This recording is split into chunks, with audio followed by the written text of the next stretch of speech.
Salut à tous, c'est Steven et aujourd'hui je vous donne mon avis sur le OnePlus 6. C'est un smartphone qui était beaucoup attendu, vous avez été vraiment nombreux à me demander ce test.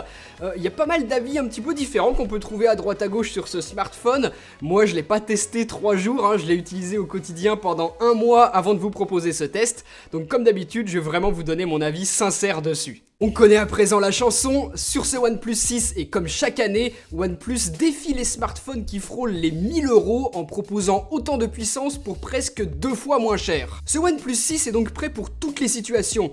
Jeux gourmands, édition de photos et de vidéos, puisque le Snapdragon 845 est accompagné de 6 ou 8 Go de mémoire vive suivant la config que vous allez choisir. Il fait donc partie des smartphones les plus abordables équipés du processeur le plus puissant, et comme d'habitude avec OnePlus, c'est une puissance maîtrisée, ça ne défonce pas du tout la batterie puisque l'autonomie est excellente. J'ai vu que les avis différaient un petit peu sur ce point, mais moi je tiens toujours ma journée tranquillement, peu importe si je téléphone beaucoup, joue ou utilise le GPS par exemple. Et quand je l'utilise un petit peu moins, je monte à 2 jours d'autonomie sans avoir besoin de le recharger. Donc bref, je trouve ça excellent, c'est aussi bon que ce que faisait le OnePlus 5T avant lui, et j'en suis totalement satisfait. En plus de ça, OnePlus propose la charge rapide la plus efficace du marché.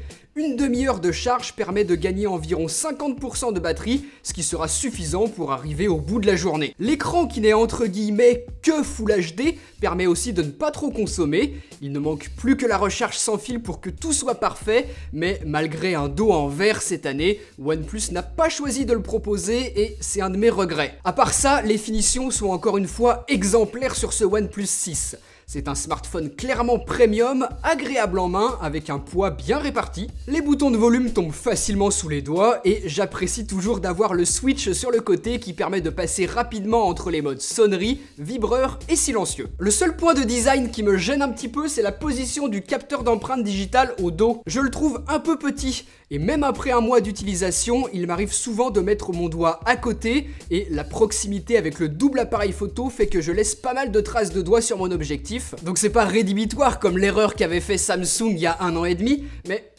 ça aurait pu être mieux. Un tout petit peu plus large et plus haut, ça aurait été parfait si OnePlus n'avait pas décidé de changer le positionnement de l'appareil photo par rapport au modèle de l'année dernière. Mis à part ça, le capteur d'empreinte digitale est toujours aussi rapide et si on le souhaite, on peut le combiner avec la reconnaissance faciale d'Android qui va utiliser la caméra frontale. Donc c'est pratique, mais ça ne fonctionnera pas dans le noir total à moins de complètement s'illuminer la figure avec l'écran du smartphone et c'est également peu sécurisé, on a vu qu'une simple photo arrivait parfois à le tromper. Pour laisser place à cette caméra et aux différents petits capteurs, OnePlus cède à la mode de l'encoche avec la barre des notifications coupée en deux. On aime ou on n'aime pas, mais de toute façon, on n'a désormais plus le choix puisque tous les smartphones Android de 2018, à quelques exceptions près, ont exactement le même look et c'est un peu triste. Ce qu'on ne pourra en revanche jamais lui reprocher, c'est qu'à l'utilisation, c'est un vrai plaisir. Tout se charge instantanément sur ce OnePlus 6 qui tourne sous Android 8.1 avec OxygenOS, la surcouche de OnePlus très proche d'Android stock,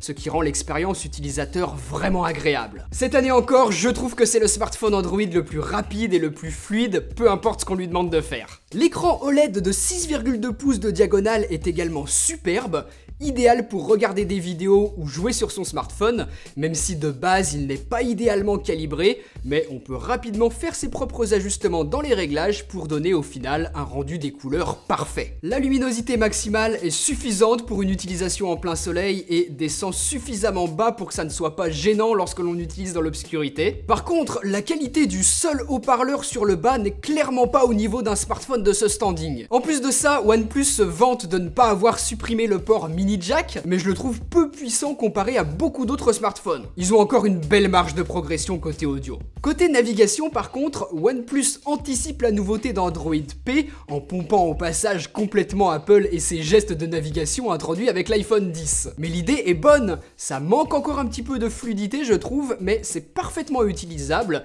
et moi sachant que j'utilise un iPhone 10 en parallèle de mon OnePlus 6, c'est plus cohérent pour moi d'activer cette option et je suis plutôt content de l'avoir. Comme d'habitude, l'expérience utilisateur reste un gros point fort chez OnePlus, c'est tout simplement le smartphone Android avec lequel je suis le plus à l'aise. En plus de ça, les mises à jour sont disponibles rapidement, bref, un sans faute de ce côté-là et franchement, bravo. Bon, tout ce qu'on a vu jusqu'à maintenant, c'est excellent, mais comme chaque année, c'est au niveau de la photo que OnePlus a fait des choix étranges. Je vous explique tout ça. Ce OnePlus 6 est équipé d'un double capteur photo. Le module principal est un capteur de 16 millions de pixels avec une ouverture à 1.7 et une stabilisation optique. Pour le second, on est sur du 20 millions de pixels, ouverture de 1.7 également, mais sans stabilisation optique. L'interface de l'appareil photo est copiée de celle de l'iPhone, bon pourquoi pas, mais elle est surtout trompeuse. Si l'iPhone a bel et bien un zoom optique x2 grâce à son deuxième capteur photo, le OnePlus 6 n'en est absolument pas capable, même si l'option nous le laisse croire. Les deux capteurs du OnePlus 6 ont exactement la même longueur focale, un équivalent 27 mm. Donc quand vous utilisez le bouton x2, c'est un zoom numérique qui est appliqué. On perd énormément en qualité et au final c'est comme si on zoomait avec la main dans l'image.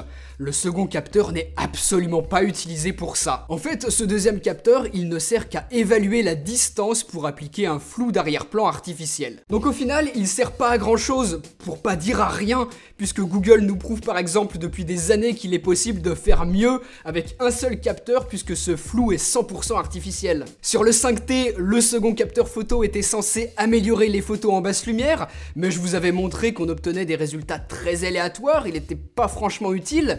Et cette fois-ci sur le OnePlus 6, je me pose encore la question de son utilité. C'est dommage parce que le capteur principal est très bon de jour. Les clichés sont détaillés, la plage dynamique élevée pour un smartphone, le focus rapide, les couleurs fidèles, même si parfois un petit peu trop saturé à mon goût, et la balance des blancs est également plutôt juste. Et je vous le dis, avec une bonne lumière, c'est le smartphone qui me satisfait le plus dans cette gamme de prix. Il est au-dessus de ses concurrents, donc si c'est ce type de photo que vous souhaitez faire, vous avez peu de chances d'être déçu. Bon ensuite, j'ai vu pas mal de médias comparer les photos de ce OnePlus 6 avec celles d'autres smartphones haut de gamme en disant qu'ils faisaient jeu égal avec eux. Ouais, sur des photos classiques, pourquoi pas, c'est un bon photophone, on l'a vu. Mais en 2018, pour moi, être un bon smartphone en photo, c'est pas juste faire des photos qui soient belles, c'est aussi apporter des possibilités de création. Apple et Samsung proposent un vrai zoom optique x2 par exemple.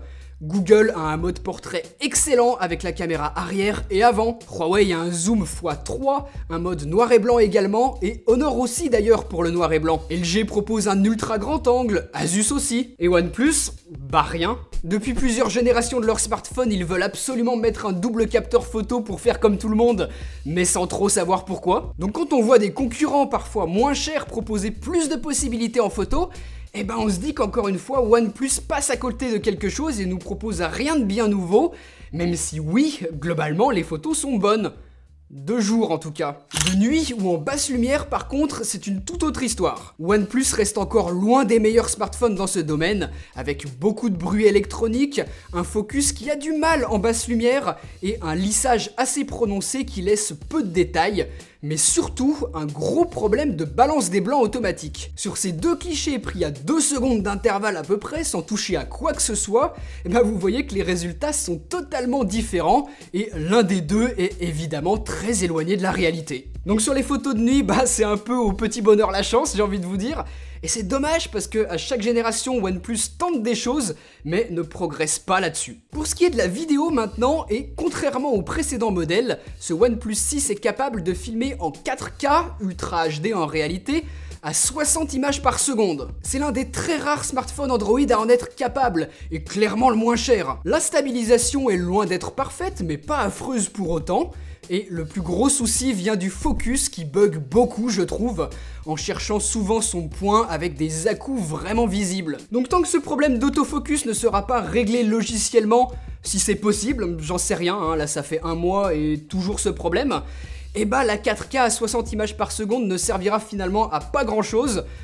Et c'est dommage parce que c'était plutôt audacieux de la part de OnePlus de le proposer. Je conseille plutôt de filmer en Full HD ou en Ultra HD à 30 images par seconde, où là, la stabilisation est bonne, l'autofocus aussi, et comme le OnePlus 5T avant lui, ce OnePlus 6 est un bon smartphone pour faire de la vidéo. Enfin, si vous aimez le slow motion, vous pouvez filmer en Full HD à 240 images par seconde. Ça demande évidemment d'être dans des conditions de forte luminosité, mais dehors, en plein été, ça permet de faire des petites vidéos sympas même si la qualité est passable. Donc voilà ce que je pense de ce OnePlus 6 que l'on peut trouver à partir de 519 €, avec des choix encore une fois très étranges en photo, pas de recharge sans fil malgré le dos en verre, aucune certification de résistance à l'eau, pas de support du HDR, un mauvais haut-parleur et toujours pas de stéréo, et ben on se demande un petit peu pourquoi le prix augmente encore cette année. Alors attention, hein, c'est un smartphone excellent, je l'aime beaucoup, et à ce prix-là, il n'y a pas mieux. Superbe écran, grosse puissance, excellente autonomie,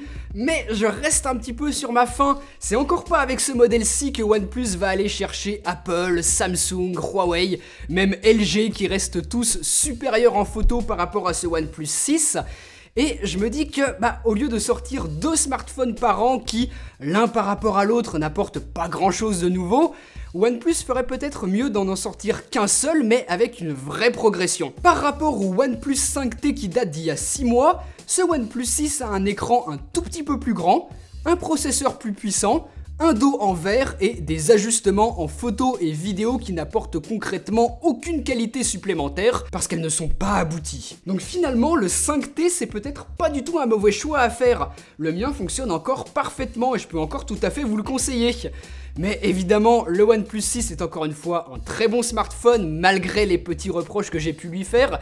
Et si vous pouvez vous le permettre financièrement, il durera plus longtemps que le 5T et vous pourrez bénéficier des quelques petites améliorations qu'il apporte. Dans tous les cas, je vous mets les liens juste en dessous dans la description de la vidéo si vous avez envie de vous les acheter. Voilà, je vous ai dit ce que je pensais de ce OnePlus 6. Vous pouvez arrêter de me demander tous les jours quand sortira le test. Et puis moi je vous dis à très bientôt pour une prochaine vidéo. Allez, salut!